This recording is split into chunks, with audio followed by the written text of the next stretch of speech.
Olá pessoal, aqui é o professor Edivan. Hoje nós vamos falar sobre os aspectos demográficos na geografia.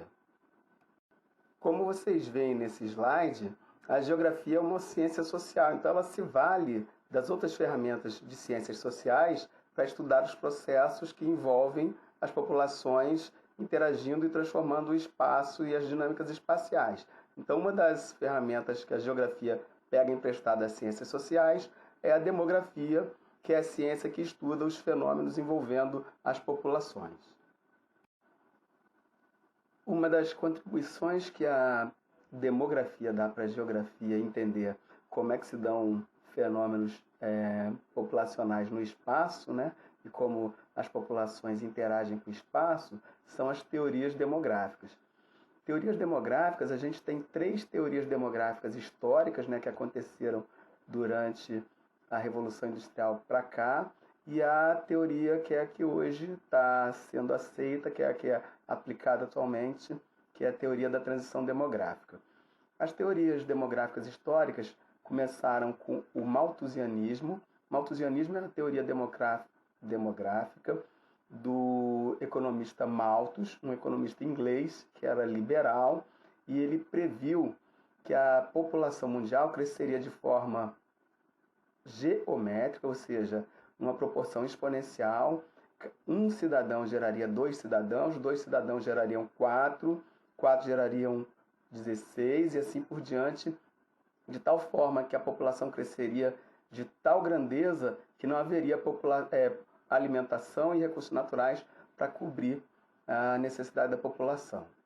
Essa teoria do Malthus, ela entrou em voga no final do século XVIII e ficou até o século XIX, mais ou menos, mas depois ela não se concluiu, ela não se mostrou eficaz, porque vieram guerras, vieram pandemias, e a população não cresceu como ele previa, e houve também a melhoria nas técnicas agrícolas, fazendo com que houvesse alimento necessário para todas as pessoas do mundo.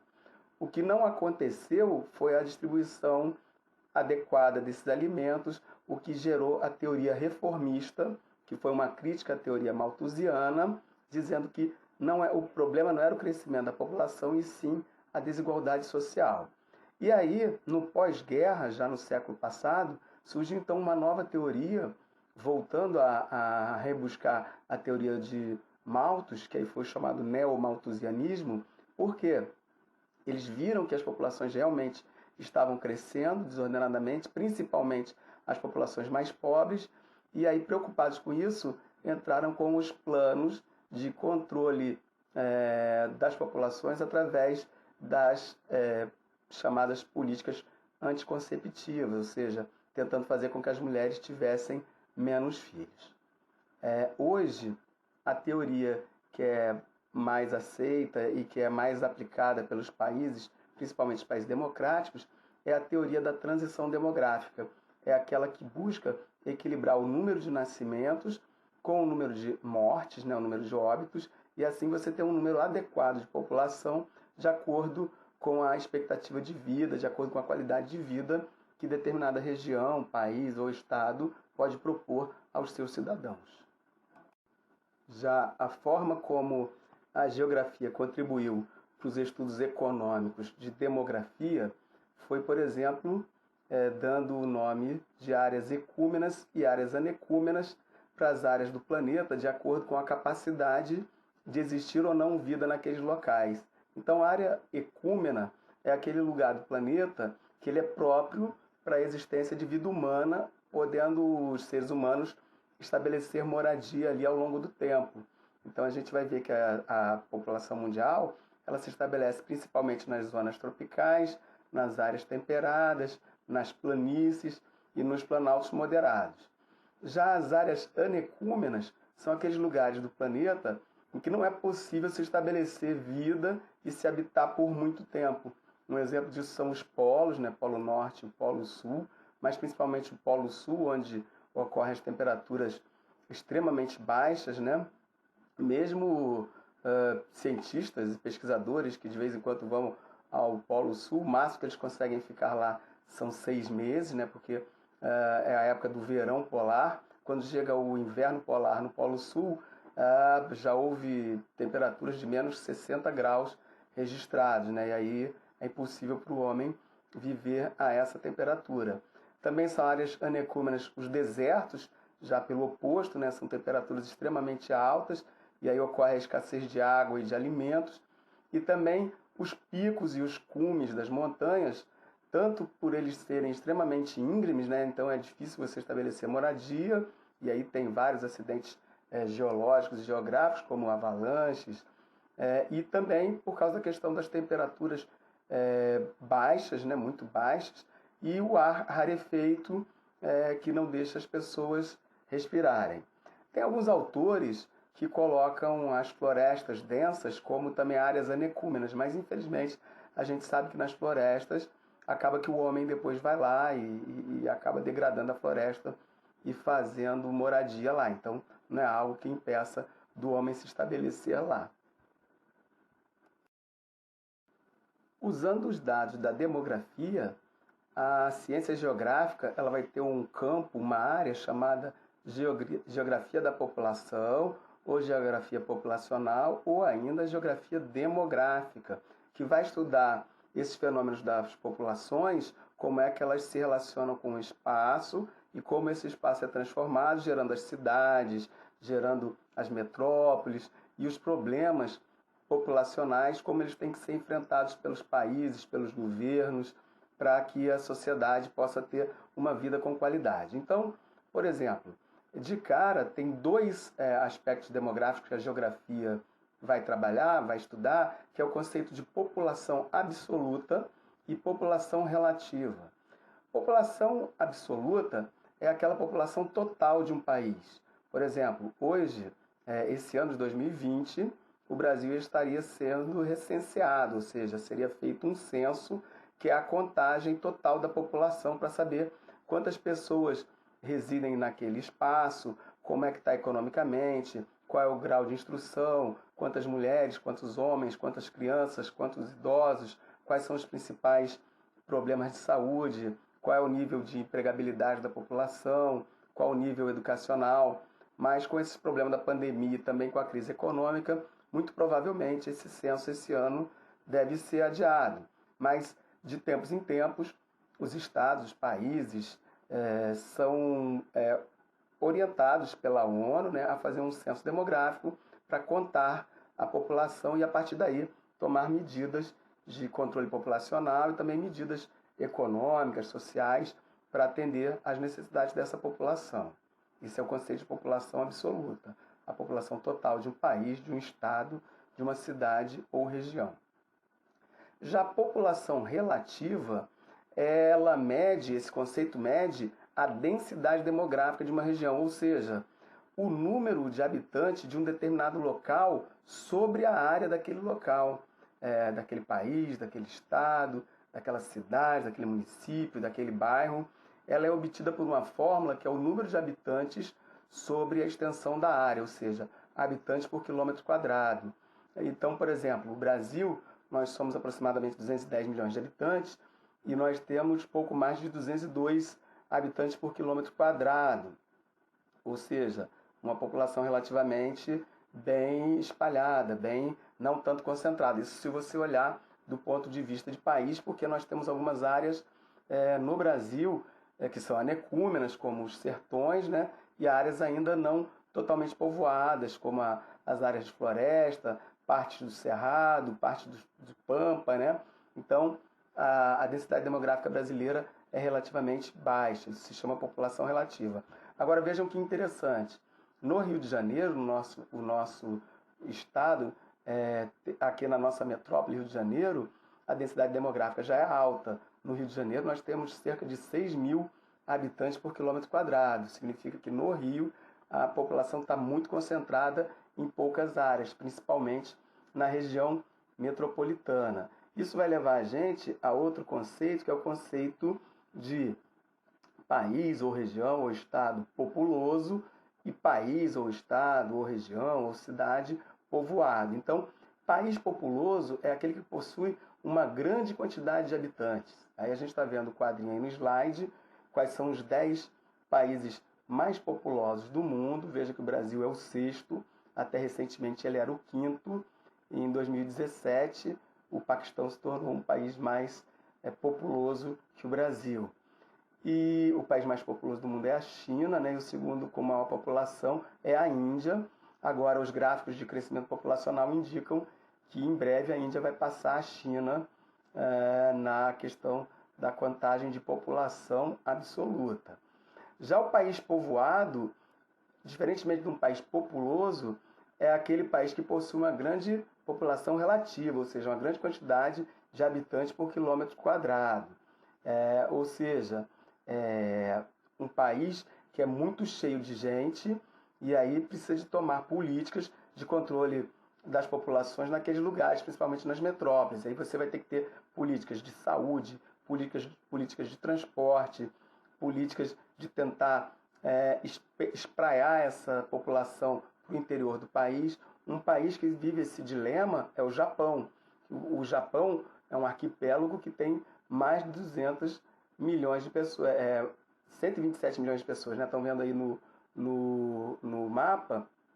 E aí muita gente para pouquíssimo espaço. Então a gente vê Tóquio, que é a capital do Japão, ele tem 20 milhões de pessoas naquela cidade, muito estreita, muito curta. Então a gente vê aí quando tem esses problemas de pandemias, problemas de terremoto, problemas de catástrofe, abala-se e acaba atingindo muitas pessoas, dada a quantidade de pessoas concentradas em uma área pequena. Desses estudos de fenômenos populacionais, através da geografia, aí se contribui para os planejamentos governamentais, para os planejamentos econômicos de organizações como a ONU, como a OMS, que é a Organização Mundial de Saúde, para tentar melhorar a vida das pessoas e prever o que pode acontecer no futuro mundial, conforme a população vai evoluindo. Então, esses índices, esses indicadores populacionais vão servir como tema para as metas, para os programas de governo. Então, um que a gente fala muito, que a gente conversa o tempo todo, é um indicativo econômico, que vai mostrar se um país é mais desenvolvido ou não que o outro de forma plena, né? Porque aí não olha só a economia, olha também as questões humanas. É o IDH, Índice de Desenvolvimento Humano. Esse índice ele foi elaborado pela ONU nos anos 90 e ele tenta medir a qualidade de vida das populações, né? Porque a gente já estudou aí algumas vezes na geografia que tem países que são extremamente ricos, mas que não têm uma distribuição de renda adequada. Um exemplo clássico é o da China, né? Ou os próprios Estados Unidos. É um país que tem muito rico, mas também tem muita gente pobre, como a gente está conseguindo ver, ter uma noção maior agora devido à epidemia do coronavírus, né? O IDH ele é formado de outros 3 indicadores para compor essa visão de qualidade de vida. Então, é a renda bruta per capita, que é tudo que é produzido no país em termos de dólares, dividido pelo número total de habitantes. Então, por isso que ele acaba se tornando um indicador populacional. A expectativa de vida, ou seja, quando uma pessoa nasce num determinado país, quantos anos em média aquela pessoa vai viver. Então, por exemplo, a expectativa de vida mundial para homens é da ordem de 72 anos e para mulheres de 74 anos. Professor, isso significa que a pessoa que está fazendo 73 anos já tem que ficar triste porque vai morrer em 1 ano? Não, isso é uma média. Tem pessoas que vão sobreviver, vão viver com dignidade até 100, 104, 110 anos, né? E tem pessoas que, devido a problemas de saúde, problemas econômicos, problemas sociais, vão nascer e já na própria maternidade morrer, principalmente nos países com dificuldades financeiras. Outro indicador de desenvolvimento humano é o nível de educação, medido pelo nível de escolaridade, que é o tempo que as pessoas passam na escola, né? Então, para a pessoa ter uma educação mínima e básica, vocês estão fazendo ensino fundamental, vocês vejam, vocês estão no 9º ano.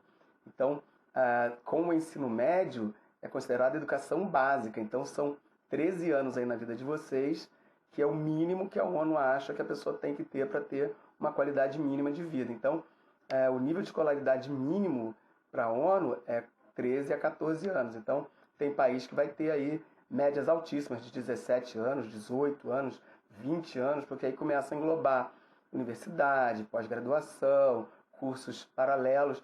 E aí, como é que um país vai disputar as hegemonias mundiais se a sua população entra e sai da escola antes de completar os ciclos iniciais, né? Então, esses indicadores, renda bruta per capita, expectativa de vida, que vai indicar como é que está a saúde das pessoas, e o nível de escolaridade, que indica como está a preparação das pessoas para o futuro, é o que vão formar o IDH. Outro indicador populacional interessante é o PEA, que é a população economicamente ativa. É o número de pessoas num país que poderiam estar trabalhando e estão efetivamente ou trabalhando ou procurando emprego. Tá? Isso é a população economicamente ativa.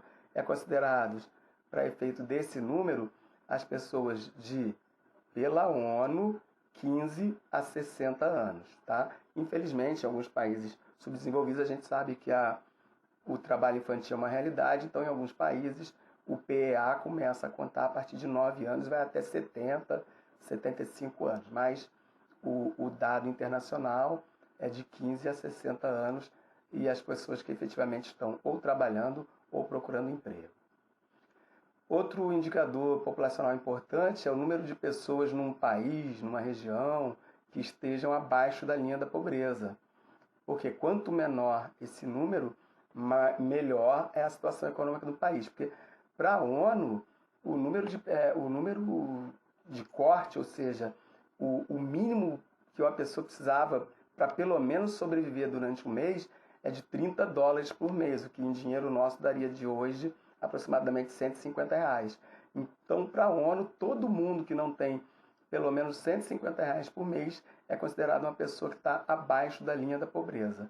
Então, o número de pessoas abaixo da linha da pobreza de um país é um indicador de que aquele país é ou subdesenvolvido ou está com um problema econômico grave, e aí é uma medida para se tomar urgentes medidas econômicas e tentar resgatar essas pessoas com programas de transferência de renda, com programas de apoio e cestas básicas, essas medidas que os governos tomam, né?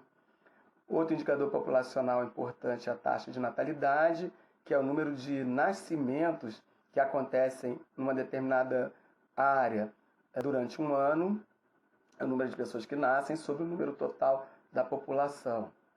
A taxa de fecundidade, que é o número de nascimentos bem-sucedidos, ou seja, neném que nasce e sobrevive, sobre o número de nenéns que, infelizmente, não sobrevivem no parto.